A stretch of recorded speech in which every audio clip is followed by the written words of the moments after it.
Hello students, welcome back to Mindsmine Tutorials. Our today's topic is biological classification.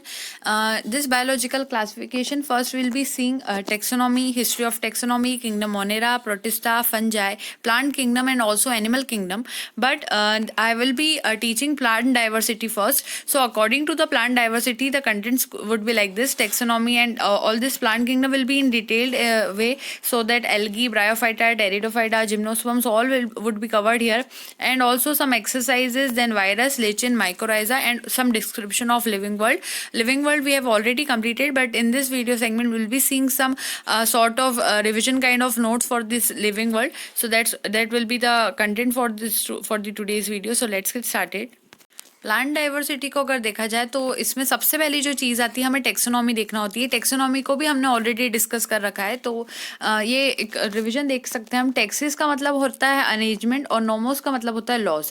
ये जो word था AP डेकेंडोल ने अपनी बुक में दिया था, और उनकी बुक का नाम था थ्योरीज एलिमेंटरी डे ला बॉटनिक, और थ्योरी ऑफ एलिमेंट्री बॉटनी उसको नॉर्मल लैंग्वेज में कहा जाता है। जो टेक्सोनॉमी होती है उसमें बेसिकली हम तीन चीज़ों को इंक्लूड करते हैं। पहला होता है आइडेंटिफिकेशन, दूसरा होता है नॉमेनक्लेचर और थर्ड होता है क्लासिफिकेशन। पहले किसी भी चीज़ को हम आइडेंटिफाई करते हैं, फिर उसका नॉमेनक्लेचर होता है, उसको नेम किया जाता है, और लास्ट में उसको क्लासिफाई करा जाता है उसके ऑब्जर्वेबल कैरेक्टर्स के ऊपर। तो ये टेक्सोनॉमी की छोटी सी डेफिनेशन थी। फिर बात आती है सिस्टमैटिक। तो सिस्टमैटिक्स भी हमने पहले देखा था। सिस्टमैटिक्स टर्म जो थी वो लीनियस ने दी थी, और ये जो सिस्टमैटिक वर्ड था वो लैटिन वर्ड जो कि सिस्टेमा होता है वहां से डिराइव होता है। इसका मतलब होता है systematic arrangement of organisms. Linnaeus ने ये जो वर्ड था अपनी बुक सिस्टेमा नेचुरे के अंदर यूज करा था, और उसके टाइटल था पब्लिकेशन का जो बुक का, उसके अंदर यूज करा था। सिस्टमैटिक्स के अंदर अगेन हम इंक्लूड करते हैं आइडेंटिफिकेशन, नॉमेनक्लेचर, क्लासिफिकेशन, और एक चीज और यहाँ पर ऐड हो जाती है जिसको कहा जाता है इवोल्यूशनरी रिलेशनशिप बिटवीन ऑर्गेनिजम्स। फिर यहाँ पर एक चीज नोट करने की ये होती है कि जो मॉडर्न टेक्सोनॉमिकल स्टडीज होती है उसमें जो टेक्सोनॉमिस्ट होते हैं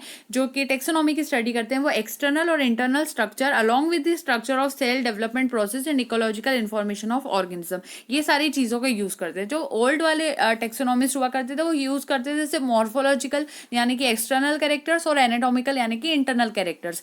लेकिन अगर हम आज के टिल डेट अगर नए टेक्सोनॉमिस्ट की बात करें तो वो structure of cell development process और इकोलॉजिकल इन्फॉर्मेशन ऑर्गेनिज्म की सभी चीज़ को कहना चाहिए यूज करते हैं टेक्सोनॉमी के लिए। अब टाइप्स ऑफ टेक्सोनॉमी। साइटोटेक्सोनॉमी ऐसी टेक्सोनॉमी होती है जिसमें साइटोलॉजिकल कैरेक्टर्स जो होते हैं प्लांट्स के उनका क्लासिफिकेशन में यूज किया जाता है, और इससे जो टेक्सोनॉमिक प्रॉब्लम्स होती है उसे भी सॉल्व किया जा सकता है। साइटोलॉजिकल इन्फॉर्मेशन क्या क्या हो सकती है? सेल से रिलेटेड बात हो रही है तो सेल से रिलेटेड बात क्या क्या होगी? क्रोमोसोम नंबर, स्ट्रक्चर और बिहेवियर एटसेट्रा। कीमोटेक्सोनॉमी, कीमो वर्ड का मतलब होता है केमिकल से रिलेटेड। तो जब भी केमिकल कॉन्स्टिट्यूएंट ऑफ प्लांट्स के बेसिस पर हम टेक्सोनॉमी करते हैं उसे कीमोटेक्सोनॉमी कहा जाता है। बेसिक केमिकल कंपाउंड्स कौन से हो सकते हैं? Alkaloids, carotenoids, tannin, polysaccharides, nucleic acid, fatty acid, amino acid, aromatic compounds, ये सारी चीजें वहां आ जाए। तो कुछ इन्फॉर्मेशन और यहाँ पर जो जरूरी होती है उसको देखना कि जो प्रैक्टिकल सिग्निफिकेंस होता है टेक्सोनॉमी का वो ये होता है कि आइडेंटिफिकेशन ऑफ अननोन ऑर्गेनिज्म यहाँ हो जाता है। मैक्सिमम डाइवर्सिटी जो होती है वो ट्रॉपिकल रेन फॉरेस्ट में पाई जाती है। ट्रॉपिकल रेन फॉरेस्ट में इसलिए मैक्सिमम डाइवर्सिटी पाई जाती है क्योंकि वहाँ पर जितनी भी जो मेन कंडीशंस होती है, नॉर्मल कंडीशंस होती है और ऑप्टिमल कंडीशंस होती है वहाँ अवेलेबल होती है। तो इसीलिए वहाँ पर ट्रॉपिकल रेन फॉरेस्ट, क्योंकि वहाँ ह्यूमिडिटी है, सनलाइट है, वहाँ पर एक प्रॉपर हैबिटेट बन जाता है ऑर्गेनिजम्स का। तो ये रीजन होता है कि ट्रॉपिकल रेन फॉरेस्ट में वहाँ पर ऑर्गेनिज्म आसानी से डाइवर्सिटी देखने को मिल जाती है। सेकेंड मैक्सिमम डाइवर्सिटी जो कोरल रीफ्स होते हैं वहाँ पाई जाती है। तो ये दोनों इंपॉर्टेंट पॉइंट्स हैं। उसके बाद क्या होता है, जो नंबर ऑफ स्पीशीज होती है जो कि आज नोन और डिस्क्राइब्ड है, रेंज उसकी 1.7 से 1.8 मिलियन है। इसको हम बायोडाइवर्सिटी ऑफ नंबर कहते हैं या फिर टाइप्स ऑफ ऑर्गेनिज्म कहते हैं प्रेजेंट ऑन अर्थ। ये सारी चीजें मैं पिछली वीडियो में जो चैप्टर था उसमें डिस्कस कर चुकी हूँ, but we are revising each and every sentences and all the terminologies again here. तो अब बात आती है नॉमेनक्लेचर की। ये भी हमने देखा था, बाइनोमियल सिस्टम हम लोग फॉलो करते हैं। बेसिकली जो नॉमेनक्लेचर होता है ये कैरोलस लीनियस नाम के साइंटिस्ट ने दिया था। कैरोलस लीनियस में अगर देखा जाए तो लीनियस ये नॉमेनक्लेचर सिस्टम का यूज करते थे। सबसे पहले उन्होंने लार्ज स्केल पर यूज करा था, और एक उन्होंने जो साइंटिफिक नेमिंग होती है प्लांट्स और एनिमल्स की उसका सिस्टम प्रपोज किया था। Linnaeus founder of binomial system थे और हैं भी, और लीनियस ने यहाँ पर स्पीशीज प्लांटेरम नाम की अपनी जो बुक थी उसके अंदर सबसे पहले इस बारे में बताया था था, जो कि 1 मई और 1753 उसकी डेट थी जब वो पब्लिश हुई थी। और ये यहाँ पर इनिशिएशन था बाइनोमियल सिस्टम का प्लांट्स के लिए। लिनियस ने साइंटिफिक नेम ऑफ एनिमल्स के बारे में भी बताया कि उसको कैसे करना, उन्होंने उसके बारे में सिस्टमा नेचुरे नाम की बुक में बताई, जो कि 10th एडिशन थी। जो 10th एडिशन था सिस्टमा नेचुरे का, वो 1 अगस्त 1758 में पब्लिश हुआ। तो इनिशिएशन बाइनोमियल सिस्टम का एनिमल्स का बिलीव किया जाता है 1 अगस्त को स्टार्ट हुआ। 1 अगस्त हमें लर्न करना है यहाँ पर। Then comes ICBN. आईसीबीएन की बात करें तो इसको international code of botanical nomenclature कहा जाता है। इंटरनेशनल कोड जो है ये बॉटनिकल नॉमेनक्लेचर, इसका मतलब ये कहीं ना कहीं प्लांट से रिलेटेड होता है। अब इसमें हम प्लांट्स का नॉमेनक्लेचर, उसकी साइंटिफिक रूल्स रिगार्डिंग जो भी रहते हैं वो सब चीज़ों को फॉलो करते हैं, उसको आईसीबीएन कहते हैं। आईसीबीएन को सबसे पहले 1961 में एक्सेप्ट किया गया था। मेन रूल्स जो आईसीबीएन के कहते हैं हम ऑलरेडी डिस्कस कर चुके हैं कि किस तरह से नेमिंग की जाती है, तो फिर भी उसको यहाँ पर देख सकते हैं। तो पहला रूल कहता है कि यहाँ पर हम बाइनोमियल सिस्टम को फॉलो करते हैं। हर जो नेम रहता है उसमें 2 वर्ड्स रहते हैं। एक नेम वहाँ पर जेनरिक नेम होता है और दूसरा वहाँ पर स्पेसिफिक एपिथेट होता है, जिसमें हमने कुछ इस तरह से एग्जांपल लिए थे। जैसे ये फर्स्ट वर्ड है ये जेनरिक है और दूसरा वर्ड यहाँ पर स्पेसिफिक एपिथेट है। ये पोटैटो का नाम है सोलेनम ट्यूबरोसम, तो ये एक एग्जांपल है। मैंजीफेरा इंडिका का हमने एग्जांपल लिया था। फिर प्लांट नोमेनक्लेचर में बात की जाए आईसीबीएन में, तो टोटोनिम्स यहाँ पर वैलिड नहीं होते हैं। टोटोनिम्स का मतलब होता है अगर आपका जेनरिक नेम जो है और स्पेसिफिक नेम है, अगर वो दोनों चीज़ें सेम है तो उसको टोटोनिम कहा जाता है। जैसे कभी भी मैंगो का ऐसा नाम नहीं हो सकता जैसे कि मैंजीफेरा मैंजीफेरा, ये गलत हो जाएगा। वहीं अगर हम बात करें तो जूलॉजी के अंदर या फिर हम बात करें एनिमल नॉमेनक्लेचर में, आईसीजेडएन जहाँ पर रूल्स फॉलो करता है, international code of zoological nomenclature, तो वो उसके रूल्स इस तरह है कि वहाँ पर टोटोनिम्स को उन्होंने वैलिड रख रखा है। तो वो कहते हैं कि अगर टोटोनिम्स है तो चलेगा। फॉर एग्जाम्पल जो इंडियन कोबरा है उसको उन्होंने नाजा नाजा के एग्जाम्पल से शो करा है, तो यहाँ पर जो जेनरिक नेम है और स्पेसिफिक नेम है वो सेम है, तो इसी वजह से टोटोनिम्स यहाँ पर वैलिड है। रेड का भी एक एग्जांपल होता है रेटस रेटस, तो ये भी एक टोटोनिम का एग्जांपल है क्योंकि जेनरिक नेम और स्पेसिफिक नेम यहाँ पर सेम है। तो जूलॉजी के अंदर आईसीजेडएन के रूल्स के हिसाब से ये वैलिड है, वहीं अगर आईसीबीएन के रूल्स के हिसाब से देखें तो टोटोनिम्स वहाँ पे इनवैलिड है। तो ये वाली चीज हो जाती है। थर्ड रूल यहाँ पर कहता है, पहला रूल हमेशा ये कहता है कि जो भी आपका जेनरिक नेम होगा उसको आप कैपिटल लेटर से स्टार्ट करोगे, उसके बाद आपका जो स्पेसिफिक एपिथेट आएगा आप उसको स्मॉल लेटर से शो करोगे। तो एम बड़ा है आई छोटा है। वहीं अगर आप उसको हाथों से लिख रहे हो, अपने फ्री हैंड से लिख रहे हो, तो आप उसको जब लिखोगे या फ्री हैंड से लिख रहे हो तो आपको उसको एक सेपरेटली अंडरलाइन करना है। वहीं अगर आप उसको प्रिंटेड फॉर्म में लिख रहे हो किसी भी साइंटिफिक नेम को, तो आपको उसको इटैलिक्स में लिखना जरूरी होता है। जैसे कि अभी ये जो हमारे सामने नोट्स अवेलेबल है, अगर उसको देखा जाए तो ये प्रिंटेड फॉर्मेट में, तो हमने इसको हर जगह पर किस तरह से लिखा, इटैलिक्स में, थोड़ा से इटैलिक फॉन्ट यहाँ पर दिखाई देगी, तो ये वाली चीज हो जाती है। लेकिन अभी इसी चीज को अगर मैं अपने हैंड रिटन नोट से लिखती तो हम उसको अंडरलाइन करते, लेकिन ऐसा बेसिकली होता नहीं क्योंकि हमारे पास इतना टाइम नहीं होता, हम छोड़ देते हैं। लेकिन वो गलत है। अगर हम लोग एग्जाम्स वगैरह में भी कर रहे हैं तो हमें साइंटिफिक नेम्स पे अंडरलाइन करना जरूरी होता है। नेक्स्ट चीज यहाँ पर आ जाती है कि जो नेम होता है साइंटिस्ट का वो लास्ट में लिखना होता है, जिन्होंने भी नाम दिया है उस चीज का। जैसे मैंजीफेरा इंडिका लिनियस के नाम पर यह रखा गया था। दूसरा हो सकता है कि अगर name of scientist should be neither underline nor in italics, या तो आप जो साइंटिस्ट का नाम है उसको ना ही आप अंडरलाइन करोगे ना ही आप उसको इटैलिक्स में लिखोगे, बल्कि आप उसको रोमन लेटर्स में लिखोगे और वो भी सिंपल अल्फाबेट्स के अंदर। तो ये रोमन लेटर्स और सिंपल अल्फाबेट्स है। साइंटिफिक नेम्स जो होते हैं उसको डिराइव करना होता है लैटिन के अंदर यूजुअली और ग्रीक लैंग्वेजेस में, क्योंकि ये दोनों ही डेड लैंग्वेजेस है। अगर लैटिन को देखें या ग्रीक लैंग्वेज को देखें, इन्हीं में से नाम को डिराइव किया जाता है। हमेशा आप साइंटिफिक नेमिंग करोगे तो लैटिन या फिर ग्रीक वर्ड में से ही लाओगे। इसका रीजन ये दोनों ही डेड लैंग्वेजेस है। अगर डेड लैंग्वेजेस नहीं होती है तो वो दिन पर दिन कहना चाहिए इवॉल्व होती जाती है। जैसे एक इंग्लिश को देखें तो इंग्लिश आज भी हम लोग यूज करते हैं इसको बोलने में, और ये दिन पर दिन यहाँ पर जैसे स्लैंग डिराइव होते रहते हैं, इवॉल्व होते रहते हैं, नए नए वर्ड्स आते हैं। तो वो सारी चीजें होने की वजह से हमने डेड लैंग्वेजेस को चूज करा, क्योंकि इसमें चेंजेस कम होते हैं तो नाम भी कमी से चेंज होंगे। और लैटिन और ग्रीक दोनों ही डेड लैंग्वेजेस, इनको बोलता भी कोई ज्यादा नहीं है, तो बस ये वाली चीज हो जाती है। दूसरा यहाँ पर 8 pointed type specimen herbarium sheet of newly discover plant should be placed in herbarium. जो भी आपका टाइप स्पेसिमेन होगा herbarium sheet newly discover plant का, उसको हर्बेरियम में रखा जाता है। उसके बाद आता है ट्राइनोमियल सिस्टम। ट्राइनोमियल सिस्टम का मतलब होता है जब 3 वर्ड्स को मिलाकर आप नेमिंग करते हो किसी भी चीज की, तो उसके अंदर 3 वर्ड्स, एक तो जेनरिक नेम होता है, दूसरा स्पेसिफिक एपिथेट होता है, और थर्ड जो चीज होती है वो होता है सब स्पेसिफिक एपिथेट, जिसमें नेम ऑफ वेराइटी की बात की जाती है।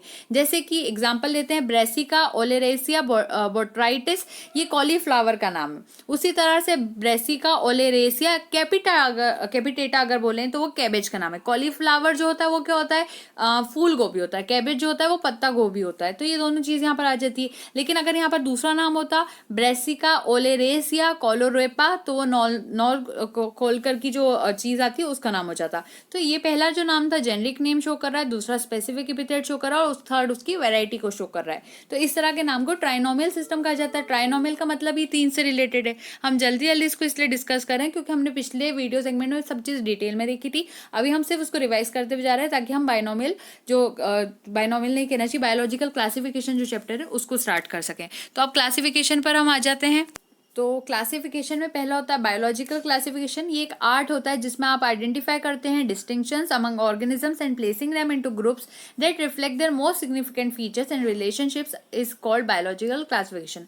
जब आप ऑर्गेनिज्म के फीचर्स को देखते हुए वैसे ही फीचर्स वाले दूसरे ऑर्गेनिज्म के ग्रुप में उनको प्लेस कर देते हैं, रख देते हैं, इस तरह की चीज को बायोलॉजिकल क्लासिफिकेशन कहा जाता है। पर्पस क्या होता है बायोलॉजिकल क्लासिफिकेशन का? तो इसका पर्पस ये होता है to organize a vast number of known organisms to categories that could be named, remembered and studies. हम इसलिए ऐसा करते हैं क्योंकि इतने अलग अलग तरह के ऑर्गेनिजम्स है, तो अगर हम उनको कैटेगरीज में रख देते हैं, उनका नेम याद रखना, उनको रिमेंबर करना और उनके ऊपर स्टडी करना हमारे लिए ईजी हो जाता है। इसीलिए हम किसी भी चीज़ को क्लासीफाई करते हैं। फॉर एग्जाम्पल, हम लोग अगर अलग अलग सब्जेक्ट्स पढ़ते हैं, मैथ्स, फिजिक्स, केमिस्ट्री, बायोलॉजी, जो भी सब्जेक्ट्स हैं उनको हम अलग अलग कॉपीज में पढ़ते हैं। ऐसा नहीं कि हम एक ही सिंगल कॉपी में सब कुछ पढ़ लेते हैं। इसलिए करते हैं ऐसा क्योंकि जब हमारे एग्जाम्स हो तो हमें प्रॉब्लम नहीं हो, इसलिए हम हमारी कॉपीज को क्लासीफाई कर देते हैं कि ये कॉपी बॉटनी की, ये कॉपी जूलॉजी, ये मैथ्स की, ये केमिस्ट्री की, इस तरह से हम उसको डिवाइड कर देते हैं। तो क्लासिफिकेशन एक तरह से हमारी ही हेल्प करता है जिससे कि हम उस चीज़ों को रिमेंबर कर सकते हैं, नेम कर सकते हैं, स्टडी कर सकते हैं। ये क्लासिफिकेशन के पर्पस होते हैं। नेक्स्ट चीज़ आती है टाइप्स ऑफ बायोलॉजिकल क्लासिफिकेशन। तो प्रैक्टिकल क्लासिफिकेशन ऐसा क्लासिफिकेशन होता है जिसमें प्लांट्स को क्लासिफाई जब आप करते हो तो उसको उसकी इकोनॉमिक इंपॉर्टेंस या फिर ह्यूमन यूज के हिसाब से क्लासिफाई किया जाता है। ये अर्लीस्ट सिस्टम में यूज होता था, जैसे कि ऑयल यील्डिंग प्लांट्स जो होते हैं, जैसे कोकोनट, वॉलनट, सोयाबीन, तो ये सारे जो भी प्लांट्स ऑयल देते हैं उनको उनकी एक क्लास उन्होंने अलग बना दी। पहले ऐसे करके क्लासिफिकेशन होते थे। एक उन्होंने बना दिया फाइबर यील्डिंग प्लांट्स जिसमें से भी फाइबर मिले, जैसे जूट और कॉटन।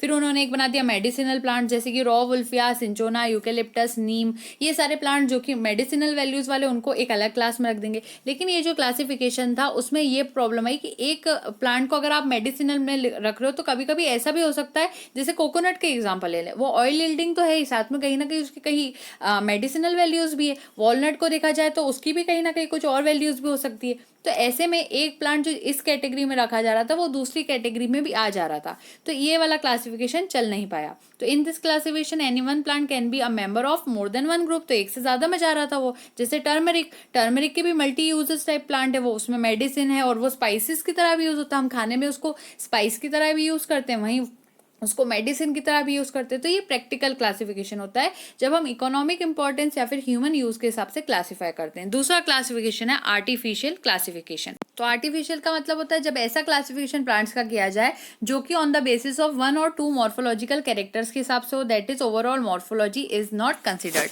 सिर्फ 1 या 2 मॉर्फोलॉजिकल कैरेक्टर्स पे हम ध्यान देंगे, इससे ज्यादा कैरेक्टर्स हम नहीं देखेंगे। पूरी मॉर्फोलॉजी हमें नहीं देखनी है। मॉर्फोलॉजी क्या होती है? फिजिकल कैरेक्टर्स होते हैं, हम इसको पहले भी डिस्कस कर चुके हैं। तो मॉर्फोलॉजी फिजिकल कैरेक्टर्स होते हैं, तो हम 1 से 2 फिजिकल कैरेक्टर्स की बात करेंगे। उसके बाहर से जो एक्सटर्नल अपीयरेंस है वो कैसी है, उसमें से 1 या 2 देखेंगे, सारे कैरेक्टर्स नहीं देखेंगे।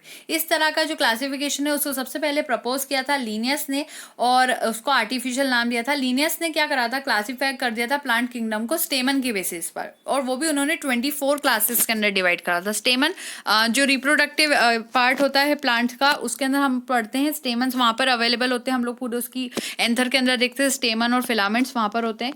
तो ये वाली चीजें यहाँ पर हो जाती है। अब जो उनकी बुक थी जेनेरा प्लेंटेरम, लीनियस ने उसमें क्या करा था? जो प्लांट किंगडम था उसको 24 क्लासेस में डिवाइड करा था। लीनियस ने 24 क्लासेस में प्लांट किंगडम को डिवाइड करा था और किसके बेसिस पर? स्टेमन के बेसिस पर कर दिया था। तो ये जो लीनियस का क्लासिफिकेशन था वो सेक्सुअल क्लासिफिकेशन कहलाता है। लीनियस ने साथ में फेनेरोगैम्स जो होते हैं जिसमें जिम्नोस्पर्म्स और एंजियोस्पर्म्स होते हैं उनको भी 23 क्लासेस में, starting with class monandria with a single stamen example canna, and plants with 20 or more stamens attached with calyx were assigned to the मैं इसको साफ करती हूँ, यहाँ पर आइकोसेंड्रिया के अंदर डिवाइड करा था। तो एक तरह से उन्होंने यहाँ पर इस तरह से डिवीजन शो करे थे। 23 क्लासेस बनाई थी फेनेरोगैम्स के लिए। फेनेरोगैम्स का मतलब होता है जिम्नोस्पर्म्स, एंजियोस्पर्म्स। जिम्नोस्पर्म्स एंजियोस्पर्म्स का डिफरेंस हमें पता है, जिसमें ओव्यूल जो है वो कवर्ड हो सकता है और एक में कवर्ड नहीं होता है। तो ये वाली चीज़ें यहाँ पर आती है। फिर उसके बाद उन्होंने इंक्लूड करे दूसरे प्लांट जैसे कि algae, fungi, mosses, bryophytes, ferns, pteridophytes. एक दूसरी क्लास में उन्होंने उनको डाल दिया जिसको क्रिप्टोगैमिया कहा जाता है। तो अगर जिनमें एक स्टेमन प्रेजेंट है उन्हें मोनोएंड्रिया कहा जाता है। एक से ज़्यादा यानी 20 या फिर 20 से भी ज़्यादा स्टेमन जहाँ प्रेजेंट होते हैं उनको आइकोसेंड्रिया कहा जाता है। वहीं जो फंजाई, मॉसेस वगैरह वाले जो प्लांट्स हैं उन्हें उन्होंने क्रिप्टोगेमिया नाम की एक सेपरेट क्लास के अंदर रख दिया था। तो ये एक उनका क्लासिफिकेशन था। नेचुरल क्लासिफिकेशन की, तो ये एक ऐसा क्लासिफिकेशन था जिसमें प्लांट्स को क्लासिफाई किया जाता है on the basis of their complete morphological characters. अगर हम प्लांट्स के एक या दो कैरेक्टर्स देख रहे थे मॉर्फोलॉजी वाले तो वो आर्टिफिशियल सिस्टम में थे, लेकिन अगर हम सारे के सारे मॉर्फोलॉजिकल कैरेक्टर्स देखते हैं तो उसको नेचुरल क्लासिफिकेशन में लिया जाता है, जिसमें हम स्टेम, रूट्स, लीव्स, फ्लावर्स सब कुछ देखते हैं। इसकी इंपॉर्टेंस क्या होती है? जो नेचुरल क्लासिफिकेशन होता है उसको ऐसा बिलीव किया जाता है कि ये बेस्ट क्लासिफिकेशन था because it represent natural similarities and dissimilarities of plants. क्योंकि प्लांट्स की नेचुरली जो एक जैसा जो भी चीजें हैं और जो उनके डिफरेंसेस है वो सब कुछ यहाँ पर बता दिया जाता है। तो ये रिप्रेजेंट करता है इंटर रिलेशनशिप अमंग प्लांट्स। ये जो क्लासिफिकेशन था प्लांट्स का belonging to same group shows many similarities. एक ग्रुप वाले जो प्लांट्स है वो बहुत सारी सिमिलैरिटीज शो करते हैं, लेकिन जो आर्टिफिशियल क्लासिफिकेशन था उसमें जो प्लांट्स बिलोंग करते हैं तो एक ही ग्रुप में अगर वो है तो भी उनमें देखने को एक से दो ही सिमिलर कैरेक्टर्स मिलते हैं, उससे ज्यादा उनमें नहीं मिलते और उनमें ज्यादा डिससिमिलैरिटीज मिलती है। तो ये नेचुरल क्लासिफिकेशन का एक इंपॉर्टेंस था। नेचुरल क्लासिफिकेशन को दो तरह से डिवाइड किया गया है। पहला यहाँ पर होता है नेचुरल नॉन फाइलोजेनेटिक और दूसरा होता है नेचुरल फाइलोजेनेटिक। अब इसको समझते हैं ये क्या होता है। नेचुरल नॉन फाइलोजेनेटिक क्लासिफिकेशन ऐसा क्लासिफिकेशन होता है जहां पर जो फाइलोजेनी होती है प्लांट की उसको कंसिडर नहीं किया जाता है।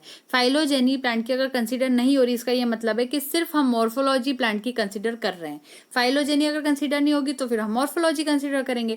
वहीं अगर नेचुरल फाइलोजेनेटिक को देखें तो ये एक ऐसा क्लासिफिकेशन है जहां पर मॉर्फोलॉजी और फाइलोजेनी दोनों की दोनों ही कंसिडर की जाती है। और ये जो फाइलोजेनेटिक क्लासिफिकेशन होता है यहाँ पर प्लांट्स को अरेंज किया जाता है on the basis of their evolution. किस तरह से वो इवॉल्व होते हैं उसके बेसिस पर यहाँ उनको डिवाइड किया गया है। लेमार्क नाम के जो साइंटिस्ट थे उन्होंने टर्मिनोलॉजी दी थी फाइलोजेनी। चार्ल्स डार्विन ने डिटेल एक्सप्लेनेशन दिया था फाइलोजेनी का अपनी बुक के अंदर जिसका नाम था ओरिजिन ऑफ स्पीशीज 1859। ये बहुत ज्यादा पॉपुलर बुक थी उस टाइम के लिए। अब यहाँ पर थोड़ा सा इवोल्यूशन दिया गया है कि किस तरह से प्लांट्स इवॉल्व हुए होंगे। तो फाइलोजेनेटिक क्लासिफिकेशन का दूसरा नाम होता है क्लैडिस्टिक क्लासिफिकेशन। कैसे हुए होंगे? सबसे पहले थैलोफाइटा, फिर ब्रायोफाइटा, टेरिडोफाइटा, जिम्नोस्पर्म, एंजियोस्पर्म, जो कि मोस्ट एडवांस्ड प्लांट्स है। तो ये एक छोटी सी हमने यहाँ पर एक इवोल्यूशनरी फाइलोजेनेटिक रिलेशनशिप देख ली। नेक्स्ट है हमारे पास फिनेटिक क्लासिफिकेशन। ऐसा क्लासिफिकेशन जिसको न्यूमेरिकल क्लासिफिकेशन कहा जाता है। अब इसका मतलब ये है कि हम नंबर ऑफ सिमिलैरिटीज और डिससिमिलैरिटीज के बेसिस पर अगर डिवीजन क्लासिफिकेशन करते हैं तो उसको फेनेटिक क्लासिफिकेशन कहते हैं। कितने सेम नंबर्स हैं वहां पर और कितने डिफरेंसेस है उसके बेसिस पर हम करने वाले हैं। तो ये जो क्लासिफिकेशन रहता है वो इजीली कैरिड आउट हो जाता है यूजिंग कंप्यूटर्स की इसमें बहुत ज़्यादा हेल्प लगती है क्योंकि इसमें हम सारे जितने भी ऑब्जर्वेबल कैरेक्टर्स होते हैं, बाहर से दिखने वाले कैरेक्टर्स होते हैं, उनके बेसिस पर यहाँ डिवीजन करते हैं। तो जो क्लासिफिकेशन नंबर होता है, कोड्स होते हैं, वो असाइन किए जाते हैं हर कैरेक्टर्स को। एक डेटा प्रिपेयर कर लिया जाता है, प्रोसेस किया जाता है और वो ऑर्गेनिज्म जिनमें मैक्सिमम सिमिलैरिटीज होती है उन्हें सेम ग्रुप में रखा जाता है। इसी तरह से जो ये जो तरीका होता है इससे हमारे पास एक इक्वल इंपॉर्टेंस आ जाती है। Eight the same time of hundreds of characters can be considered. तो एक ही समय एक ही टाइम पर हम लोग 100 कैरेक्टर्स का भी चेक आउट कर सकते हैं कि कितने वहां पर डिफरेंसेस है और कितनी वहां पर सिमिलैरिटीज है। तो आपको करना कुछ नहीं है, एक प्लांट को लेना है, उसके अंदर उसका फ्लावर का कलर अगर पिंक है तो कितने पिंक कलर वाले फ्लावर्स वाले प्लांट है उनको उस तरह से रख दिया जाता है। तो ये वाली चीज आ जाती है, न्यूमेरिकल क्लासिफिकेशन कहलाती है। यहाँ एक नोट है उसको देखना ज्यादा जरूरी है। इन दिस क्लासिफिकेशन, इस क्लासिफिकेशन में importance to any one character is not given. किसी भी एक कैरेक्टर को हम पूरी तरह से इंपॉर्टेंस नहीं देते हैं। All characters have same importance, सारे कैरेक्टर्स की अपनी इंपॉर्टेंस होती है। वाइल इन नेचुरल क्लासिफिकेशन, लेकिन जो नेचुरल क्लासिफिकेशन था, फ्लोरल रिप्रोडक्टिव कैरेक्टर्स, जो भी फ्लावर्स के रिप्रोडक्टिव कैरेक्टर्स थे, हैव मोर इंपॉर्टेंस, उनमें ज्यादा इंपॉर्टेंस दी जाती थी देन वेजिटेटिव। जैसे कि अगर उंके कंपैरिजन में देखें तो वेजिटेटिव कैरेक्टर जैसे कि रूट, स्टेम और लीफ के कैरेक्टर से उनको इतनी इंपॉर्टेंस नहीं दी जाती थी। तो फेनेटिक क्लासिफिकेशन बायस्ड नहीं है, ये अनइक्वलिटी पे बिलीव नहीं करता, पार्शियलिटी पे बिलीव नहीं करता। वहीं जो नेचुरल क्लासिफिकेशन है वो कहीं ना कहीं पार्शियलिटी करता है, वो रिप्रोडक्टिव कैरेक्टर्स को ज्यादा इंपॉर्टेंस देता है, वहीं वेजिटेटिव कैरेक्टर्स को इंपॉर्टेंस कम देता है। तो ये था phonetic classification. Taxonomic categories, taxonomic categories का मतलब होता है 7 मेन टेक्सोनॉमिक कैटेगरीज होती है, हमने देखा था। एक होती है ऑब्लिगेट और दूसरी होती है एसेंशियल या फिर ब्रॉड कैटेगरीज। जब हम सिर्फ 7 कैटेगरीज को देखते हैं तो हम उसको ऑब्लिगेट, एसेंशियल या ब्रॉड कैटेगरीज कहते हैं। वहीं जब हम एक्स्ट्रा पढ़ते हैं तो हम उसको दूसरी कैटेगरीज के अंदर लेकर गए थे। अब हम 7 कैटेगरीज को रिवाइज करते हैं। Kingdom, division phylum, division plants के लिए यूज होता है, फाइलम एनिमल्स के लिए यूज होता है, class, order, family, genus, species, ये बिगेस्ट ग्रुप था, 7 यहाँ पर हम गिन सकते हैं। और कभी हम एक्स्ट्रा सब कैटेगरीज का यूज करते हैं, जैसे कि सब डिवीजन आ जाता है, सब ऑर्डर आ जाता है, सब फैमिली आ जाती है। तो इनका जब ही यूज किया करना होता है जब हमें इसकी जरूरत होती है। यहाँ पर 2 एग्जाम्पल है, classification of mango, classification of wheat. Categories कुछ इस तरह से, kingdom plantae, division angiospermae, class dicotyledonae, order sapindales, family anacardiaceae, फिर उसके बाद जीनस इसका मैंजीफेरा, स्पीशीज मैंजीफेरा इंडिका। ये टेक्सॉन PL टेक्सा लिखा हुआ है। फिर उसके बाद किंगडम यहाँ पर वीट का दिया गया, हम इसको यहीं पर लीव कर देते हैं, पूरा रीड आउट करने की जरूरत नहीं, पर हम लर्न करेंगे जब प्लांट्स की और डिटेल देखेंगे। तो अब यहाँ पर एक चीज आती है, जो क्लासिफिकेशन होता है किसी भी प्लांट या फिर एनिमल को, उसको हमेशा डिसेंडिंग या फिर असेंडिंग ऑर्डर के अंदर लिखा जाता है। हायरार्की कहती है कि डिसेंडिंग या फिर असेंडिंग अरेंजमेंट किसी भी टेक्सोनॉमिक कैटेगरीज का हायरार्की कहलाती है। स्पीशीज उसमें स्मॉलेस्ट टेक्सोनॉमिक कैटेगरी होती है और बेसिक यूनिट ऑफ क्लासिफिकेशन होती है। हम लोग इसको रिवाइज कर रहे हैं तो हम इतना डिटेल नहीं देख रहे हैं, हमें 5 किंगडम क्लासिफिकेशन से पहले इसको रिवाइज करना जरूरी होता है। तो अब यहाँ एक नोट है कि अगर हम हायर जाए स्पीशीज से किंगडम की तरफ तो जो नंबर ऑफ कॉमन कैरेक्टर्स है वो डिक्रीज होने लगते हैं, यहाँ पर ये पॉइंट दिया गया है। वहीं अगर हम lower the taxa more are the characteristic that are the members with the taxon share, और जैसे जैसे नीचे जाते हैं उसी तरह से सिमिलरिटीज वहां पर बढ़ती जाती है। ऊपर की तरफ जाएंगे, अगर स्पीशीज से हम किंगडम की तरफ जा रहे हैं तो डिफरेंसेस बढ़ेंगे, और हम किंगडम से स्पीशीज की तरफ आ रहे हैं तो सिमिलरिटीज बढ़ेंगी। तो higher the category greater is the difficulty of determining the relationship to other taxa at the same level. अब यहाँ पर सफिक्स दिए हुए टेक्सा के लिए ज्यादातर ये सफिक्स यूज किए जाते हैं। डिवीजन के आगे फाइटा होता है, सब डिवीजन के नाम आगे फाइटीना, क्लास के आगे ऑप्सीडा, फाइसी, ऑर्डर के लिए एस, फैमिली के लिए एसी। तो there is no suffix for genus, species and kingdom. ये एक छोटी सी चीज हो गई यहाँ पर।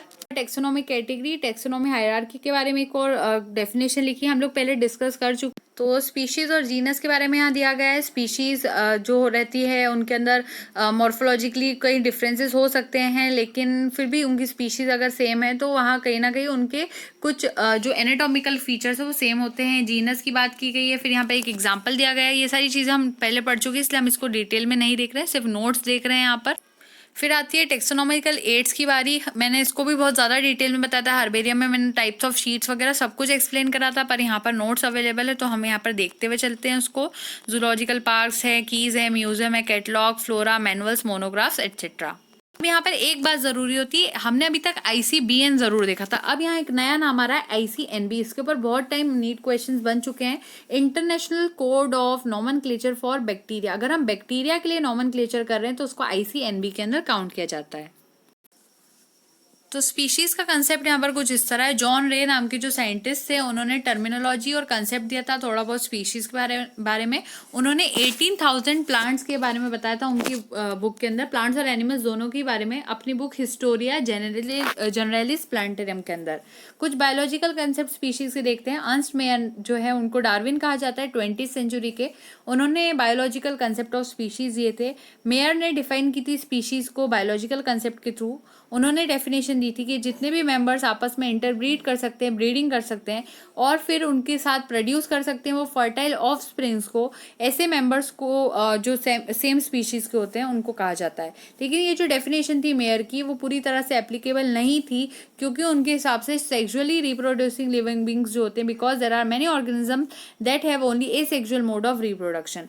तो उन्होंने जो डेफिनेशन दी थी वो थोड़ी बहुत सेक्सुअल मोड ऑफ रिप्रोडक्शन पे ज्यादा निर्भर कर रही थी, लेकिन कुछ ऑर्गेनिज्म एसेक्सुअल मोड भी शो करते हैं, जैसे कि bacteria, mycoplasma, blue green algae. तो हम ये नहीं कह सकते कि जो ऑर्गेनिजम्स इंटरब्रीड कर सकते हैं, फर्टाइल ऑफस्प्रिंग्स प्रोड्यूस कर सकते हैं, वही सेम स्पीशीज में काउंट होंगे। तो ये यहाँ पर उनकी डेफिनेशन का थोड़ा सा एक्सेप्शन बना था।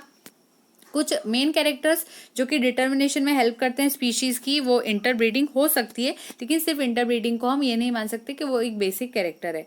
तो टेक्सोनॉमी में डिटर्मिनेशन ऑफ स्पीशीज जो मेनली बेस्ड होता है वो मॉर्फोलॉजिकल कैरेक्टर्स के ऊपर होता है। तो अगर हम इंटरब्रीडिंग को ना मानते हुए मॉर्फोलॉजिकल कैरेक्टर्स को यहाँ पर मेन कैरेक्टर मानेंगे तो ज़्यादा बेहतर होगा। नेक्स्ट चीज़ यहाँ पर है टेक्सोनॉमी कंसेप्ट ऑफ स्पीशीज। ये जो कंसेप्ट है कुछ इस तरह होता है कि जो स्पीशीज होती है अगर हम उसको डिटरमाइन करते हैं मॉर्फोलॉजिकल कैरेक्टर्स के बेसिस पर, तो ऐसी स्पीशीज को टेक्सोनॉमिक स्पीशीज कहा जाता है।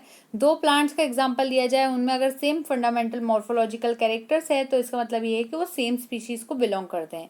एग्जांपल की बात की जाए तो कॉलीफ्लावर जो होता है, फूल गोभी, कैबेज, पत्ता गोभी और नॉल कॉल एक और तरह का जो कैबेज होता है, ये तीनों ही ब्रेसिका ओलेरेसिया में आते हैं।